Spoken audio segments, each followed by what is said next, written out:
भारत के माननीय उपराष्ट्रपति श्री जगदीप धनखड़ जी, प्रधानमंत्री श्री नरेंद्र मोदी जी, लोकसभा अध्यक्ष श्री ओम बिरला जी, राज्यसभा के उपसभापति श्री हरिवंश जी, राज्यसभा में सदन के नेता श्री जगत प्रसाद नाडा जी, राज्यसभा में विपक्ष नेता श्री मल्लिकार्जुन खड़गे जी, संसदीय कार्य मंत्री श्री किरेन रिजिजू जी, लोकसभा में विपक्ष नेता श्री राहुल गांधी जी, माननीय सांसदगण और प्यारे देशवासी, संविधान दिवस के पावन अवसर पर आप सभी के बीच आकर मुझे हार्दिक प्रसन्नता हो रही।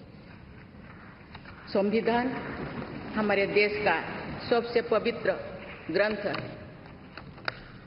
आज हम सब एक ऐतिहासिक अवसर के भागीदार भी बन गए हैं और साक्षी भी।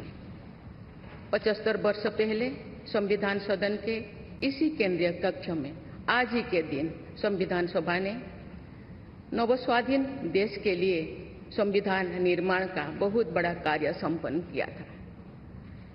उस दिन संविधान सभा के माध्यम से हम भारत के लोगों ने इस संविधान को अपनाया, अधिनियमित किया और आत्मार्पित किया था। हमारे संविधान हमारे लोकतांत्रिक गणतंत्र की सुदृढ़ आधारशिला है। हमारा संविधान हमारे सामूहिक और व्यक्तिगत स्वाभिमान को सुनिश्चित करता है। आज कृतज्ञ राष्ट्र की ओर से मैं संविधान सभा के सदस्यों और कर्मियों को श्रद्धांजलि अर्पित करती हूँ। ये देश का सौभाग्य है कि संविधान सभा के अध्यक्ष डॉक्टर राजेंद्र प्रसाद ने तथा प्रारूप समिति के अध्यक्ष डॉक्टर बाबा साहेब आम्बेडकर ने संविधान निर्माण की यात्रा का मार्गदर्शन किया। बाबा साहेब आम्बेडकर ने प्रगतिशील और समावेशी सोच की छाप हमारे संविधान पर अंकित किया है। संविधान सभा में बाबा साहेब के ऐतिहासिक संबंधों से एक तथ्य स्पष्ट होता है कि भारत लोकतंत्र की जननी है। अपने लोकतंत्र पर गौरव की इसी भावना के साथ आज हम सब इस विशेष अवसर पर एकत्र हुए। ये अवसर संविधान सभा की 15 महिला सदस्यों के योगदान को स्मरण करने का भी है। हमें उन अधिकारियों के अमूल्य योगदान को भी याद रखना चाहिए जिन्होंने नेपथ्य में रहकर काम किया। उनकी कार्यनिष्ठा ने संविधान निर्माण की प्रक्रिया को सुचारू रूप से आगे बढ़ाया।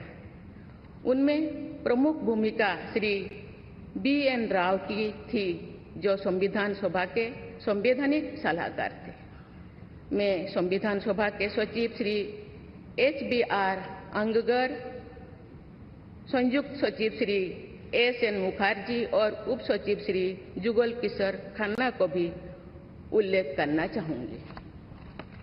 माननीय सांसदगण, स्वतंत्रता के 75 वर्ष पूर्ण होने पर मैं सभी देशवासियों ने आज़ादी का अमृत महोत्सव मनाया।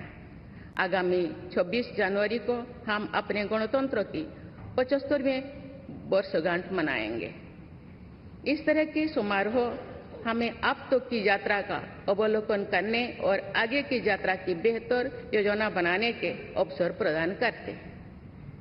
ऐसे समारोह हमारी एकता को मजबूत बताने की तथा ये दर्शाते हैं कि राष्ट्रीय लक्ष्यों को प्राप्त करने के प्रयासों में हम सब एक साथ हैं। हमारे स्वाधीनता संग्राम के दौरान अनेक महान विभूतियों ने हमारे राष्ट्रीय आदर्शों को रेखांकित किया था। हमारी संविधान सभा में हमारे देश की विविधता को अभिव्यक्ति मिली थी। संविधान सभा में सभी प्रांतों और क्षेत्र के प्रतिनिधियों की उपस्थिति से अखिल भारतीय चेतना को स्वर मिला था। संविधान सभा के वाद विवाद तथा सदस्यों के संबोधनों में हमें संविधान निर्माण की प्रक्रिया के साथ साथ अपने देश के बारे में गहरी जानकारी प्राप्त होती है। आज जिन पुस्तकों का विमोचन किया गया तथा जो शॉर्ट फिल्म्स दिखाई गई उनमें लोगों को हमारे संविधान निर्माण के गौरवशाली इतिहास का परिचय प्राप्त होगा। एक अर्थ में भारत का संविधान कुछ महानतम मेधावी लोगों द्वारा लगभग 3 वर्षों के विचार विमर्श का परिणाम था, लेकिन सही अर्थ में ये हमारे लंबे स्वाधीनता संग्राम का परिणाम था। उस अतुलनीय राष्ट्रीय आंदोलन के आदर्शों को संविधान में अत्यंत महत्वपूर्ण स्थान दिया गया। उन आदर्शों को सुस्पष्ट और संक्षिप्त रूप से संविधान की प्रस्तावना में व्यक्त किया गया है। ये आदर्श है न्याय, स्वतंत्रता, समता और बंधुता। ये आदर्श सदियों से भारत को परिभाषित करते रहे हैं। संविधान की प्रस्तावना में उल्लिखित आदर्श एक दूसरे के पूरक है। समग्र रूप से ये सभी आदर्श ऐसा वातावरण उपलब्ध कराते हैं जिसमें हम नागरिक को फूलते फलते समाज में योगदान देने तथा साथी नागरिकों की मदद करने का अवसर मिलता है। माननीय संसदगण, संविधान की भावना के अनुसार कार्यपालिका, विधायिका और न्यायपालिका का यह दायित्व है कि वे सामान्य लोगों के जीवन को सुगम बनाने के लिए मिलजुल कर काम करें। संसद द्वारा पारित किए गए अनेक अधिनियमों से जन आकांक्षाओं को अभिव्यक्ति मिली है। देश के आर्थिक एकीकरण के लिए स्वतंत्रता के बाद का सबसे बड़ा टैक्स सुधार गुड्स एंड सर्विसेज टैक्स को के रूप में किया गया है। वर्ष 2018 में राष्ट्रीय पिछड़ा बल आयोग को संवैधानिक दर्जा प्रदान किया गया है। वुमेन लेड डेवलपमेंट की सोच को यथार्थ रूप देना सामाजिक न्याय के संवैधानिक आदर्शों को प्राप्त करने के लिए अनिवार्य है। नारी शक्ति बंधन अधिनियम द्वारा हमारे लोकतंत्र में महिला सशक्तिकरण के एक नए युग की शुरुआत की गई है। दंड के स्थान पर न्याय तथा अपराध के स्थान पर सुरक्षा की भावना पर आधारित भारतीय न्याय संहिता, भारतीय नागरिक सुरक्षा संहिता और भारतीय साक्ष्य अधिनियम को पारित करके सांसदों ने आधुनिक सोच को अपनाने का प्रभावशाली परिचय दिया है। ऐसे अनेक अधिनियमों को पारित करने के लिए मैं सभी सांसदों की सराहना करती हूँ। पिछले कुछ वर्षों के दौरान सरकार ने समाज के सभी वर्गों, विशेषकर कमजोर वर्गों के लोगों के विकास के लिए अनेक कदम उठाए हैं। ऐसे निर्णयों से लोगों का जीवन बेहतर हुआ है तथा उन्हें प्रगति के नए अवसर मिल रहे हैं। गरीब लोगों का अपना पक्का घर मिल रहा है, बिजली, पानी, सड़क की सुविधा मिल रही है, खाद्य सुरक्षा और चिकित्सा सेवाएं मिल रही है। देश में बड़े पैमाने पर विश्व स्तर का इंफ्रास्ट्रक्चर बनाया जा रहा है। समग्र और समावेशी विकास के ऐसे अनेक प्रयास हमारे संवैधानिक आदर्शों को आगे बढ़ाते हैं। इस प्रयासों के लिए मैं सरकार की सराहना करती हूँ। उच्चतम न्यायालय के प्रयासों से देश की न्यायपालिका हमारे न्याय प्रणाली को और अधिक प्रभावी बनाने के लिए अनेक प्रयास कर रही है। न्यायपालिका विचाराधीन कैदियों को और जेल सुधार के विषयों पर भी कार्यरत है। हमारे देश में मूलभूत अधिकारों का दायरा समय के साथ विस्तृत होता रहा है। अपेक्षाकृत कम साधन संपन्न लोगों को कानूनी सहायता प्रदान करने के संवैधानिक निर्देश प्रति जागरूकता और सक्रियता बढ़ रही है। माननीय सांसदगण, कार्यपालिका, विधायिका और न्यायपालिका के साथ साथ सभी देशवासियों की सक्रिय भागीदारी से हमारे संवैधानिक आदर्शों को शक्ति मिलती है। हमारे संविधान में प्रत्येक नागरिक के मूल कर्तव्यों का स्पष्ट उल्लेख किया गया है। भारत की एकता और अखंडता की रक्षा करना, समाज में समरसता की भावना का निर्माण करना, महिलाओं के सम्मान को सुनिश्चित करना, पर्यावरण की रक्षा करना, वैज्ञानिक दृष्टिकोण को अपनाना, सार्वजनिक संपत्ति की सुरक्षा करना तथा राष्ट्र को उपलब्धियों की नई ऊंचाई तक ले जाना नागरिकों के मूल कर्तव्यों में शामिल है। हमारा संविधान एक जीवंत और प्रगतिशील दस्तावेज है। बदलते समय की मांग के अनुसार नए विचारों को अपनाने की व्यवस्था हमारे दूरदर्शी संविधान निर्माताओं ने बनाए थे। हमने संविधान के माध्यम से सामाजिक न्याय और समावेशी विकास के अनेक बड़े लक्ष्यों को प्राप्त किया है। नई सोच के साथ हम भारत को विश्व समुदाय में नई पहचान दिला रहे हैं। हमारे संविधान निर्माताओं ने भारत को अंतर्राष्ट्रीय शांति और सुरक्षा को मजबूत बनाने में महत्वपूर्ण भूमिका निभाने का निर्देश दिया है। आज एक अग्रणी अर्थव्यवस्था होने के साथ साथ हमारा देश विश्व बंधु के रूप में ये भूमिका बेखूबी निभा रहे हैं। समुदाय में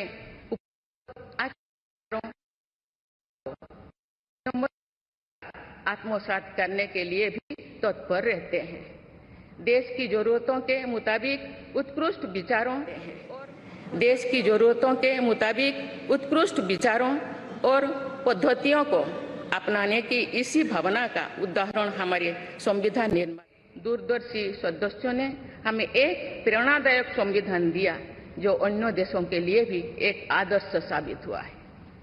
संविधान सभा के अध्यक्ष और मेरे प्रतिष्ठित पूर्ववर्तियों में सर्वप्रथम डॉक्टर राजेंद्र प्रसाद ने वर्ष 1949 में आज ही के दिन अपने भाषण में एक विचार व्यक्त किया था कि संविधान को जीवंत बनाए रखना उन लोगों पर निर्भर करता है जो उसका संचालन करते हैं। उन्होंने ये भी कहा था कि कई चीजें जो संविधान में नहीं लिखी जा सकती, उनका संचालन परंपराओं के आधार पर किया जाता है। उन्होंने ये अपेक्षा व्यक्त की थी कि हमारा देश आवश्यक सामर्थ्य अर्जित करेगा और समुचित परंपराएं विकसित की जाएगी। मैं पूरी विश्वास के साथ कह सकती हूं कि लगभग 3/4 सदी के संवैधानिक यात्रा के दौरान हमारे देश ने उन क्षमताओं को अर्जित करने और आर्थिक परंपराओं को विकसित करने में उल्लेखनीय सफलता प्राप्त की है। हमने जो अनुभव प्राप्त किए हैं, आने वाली पीढ़ियों को उनसे अवगत कराया चाहिए। वर्ष 2015 में सरकार द्वारा 26 नवंबर को संविधान दिवस के रूप में मनाने का निर्णय लिया गया है। तब से प्रत्येक वर्ष मनाए जा रहे संविधान दिवस के समारोह से हमारे युवाओं में देश के बुनियादी दस्तावेज यानी संविधान के विषय में जागरूकता बढ़ाने में मदद मिली है। संविधान के प्रति युवाओं में उत्साह को देखकर हम सब देश के भविष्य के प्रति आश्वस्त हो सकते हैं।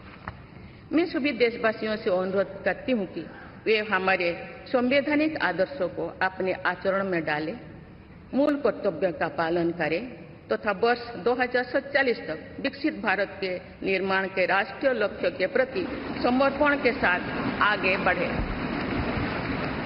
मैं संविधान दिवस के अवसर पर सभी देशवासियों को बधाई देती हूं।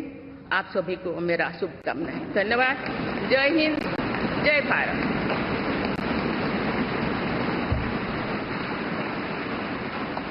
माननीय राष्ट्रपति जी, बहुत बहुत धन्यवाद। अब हम आपसे विनम्र अनुरोध करते हैं कि आज के इस विशेष अवसर पर आप पूरे राष्ट्र के साथ उद्देशिका का वाचन करने की कृपा करें। आप सभी से भी सादर अनुरोध।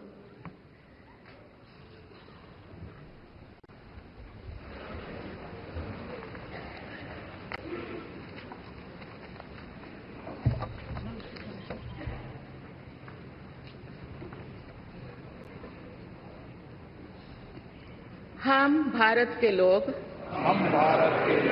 भारत को एक संपूर्ण प्रभुत्व संपन्न समाजवादी पंथ निरीक्षण लोकतांत्रिक गणराज्य बनाने के लिए